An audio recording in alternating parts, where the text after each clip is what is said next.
Assalamu alaikum all of you. Welcome to the Apna Startup Official. Today I am going to talk about the challenges of startups.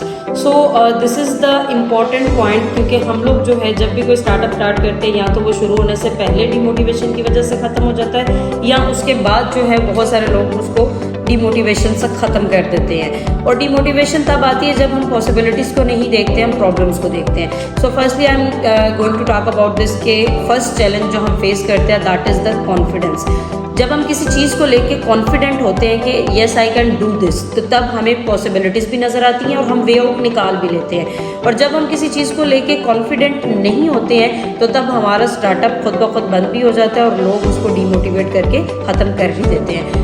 Secondly अगर हम बात करेंगे तो वो है जी, हमें ये एक्सपेक्टेशंस होती हैं कि फ़ौरन हम प्रॉफिट जनरेट कर सकेंगे। Don't expect the profit immediately.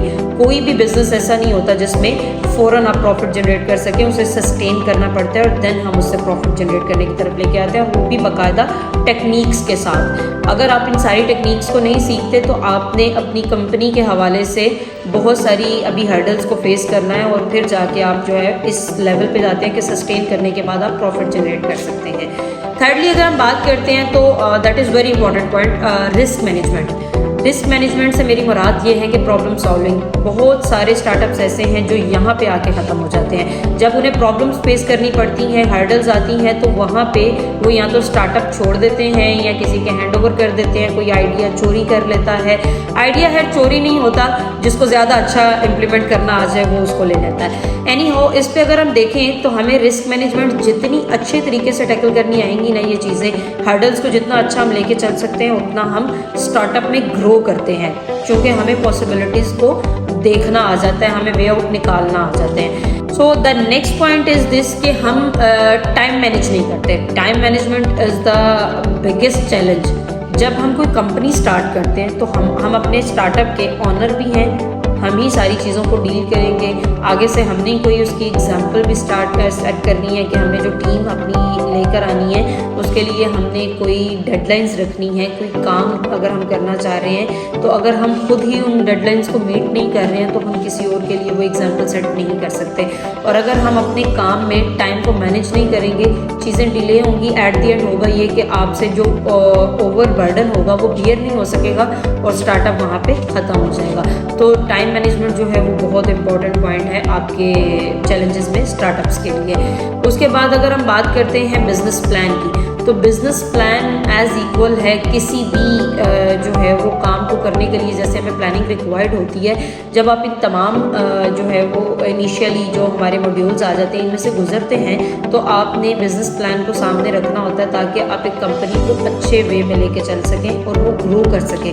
तो बिज़नेस प्लान जब आप इन तमाम पॉइंट्स में से गुजरते हैं तो आप जाके फिर अपने बिज़नेस प्लान को बनाते हैं और फिर आप मज़ीद जो भी हर्डल्स आती हैं उनको अच्छे तरीके से टैकल कर सकते हैं। अगर आप किसी प्लानिंग के थ्रू अपने स्टार्टअप को लेकर चल रहे होते हैं और आप अच्छे वे में उसको प्रेजेंट कर सकते हैं in the front of other companies. उसके बाद बात करते हैं हम जिस चीज़ से हम घबरा जाते हैं एज ए स्टार्टअप रनर या एज ए एंटरप्रेन्योर, कि डे बाय डे हम देखते हैं कंपटीशन जो है वो इंक्रीज़ करता है। हमें अपनी प्रोडक्ट या अपनी सर्विस उसकी सिलेक्शन बहुत अच्छे तरीके से करनी चाहिए और वैल्यू एडिशन बहुत अच्छे तरीके से करनी चाहिए। ऐसी क्या चीज़ है जो आप मार्केट में लेकर आते हैं और आप वैल्यू ऐड करते हैं। जब आप वैल्यू ऐड करते हैं ना किसी चीज़ में तो उसके चांसेस होते हैं कि वो ग्रो करेगी रेदर देन कि वो स्टॉप हो जाए या वो वहीं पे ख़त्म हो जाए। So you just need to think about this कि how you can add the value in something, तो फिर वो चीज़ अच्छी चलती है मार्केट में। तो आपने कंपटीशन से नहीं घबराना, कंपटीशन तो डेफिनेटली वो चलता है। जब हम अगर मैं यहाँ पे एक सिंपल एग्जांपल दूँ तो हम देखते हैं कि किसी भी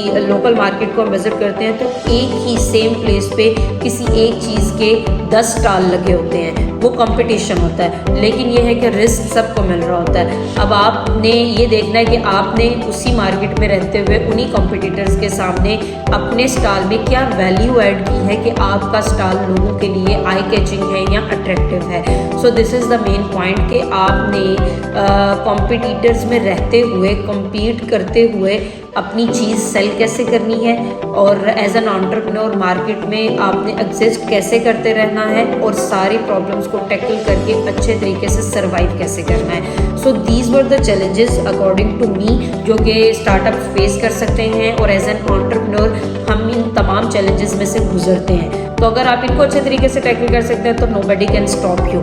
सो बेस्ट ऑफ लक जो भी स्टार्टअप रनर्स हैं और जो भी अपना ऑफिशियल पेज को फॉलो कर रहे हैं। वी विल मेक श्योर कि हम वो तमाम चीज़ें हाईलाइट करें जो कि एंटरप्रेन्योर्स फेस करते हैं और उनको सोल्यूशंस के साथ आपको डिफाइन भी करें। इंशाल्लाह जी मिलते हैं नेक्स्ट वीडियो में नेक्स्ट किसी टॉपिक के साथ जो एंटरप्रेन्योर्स से रिलेटेड है। तब तक के लिए आप हमारे तमाम अकाउंट्स को फॉलो कर लें और फर्दर जितने भी प्रोग्राम्स हम लॉन्च कर रहे हैं अपना स्टार्टअप ऑफिशियल में उन सारों को देख लें। उनकी इन्फॉर्मेशन के लिए आप आईसेट को विजिट कर लें और इंशाल्लाह you will not regret about this कि आपने अपना स्टार्टअप की तरफ से कोई स्किल सीखी।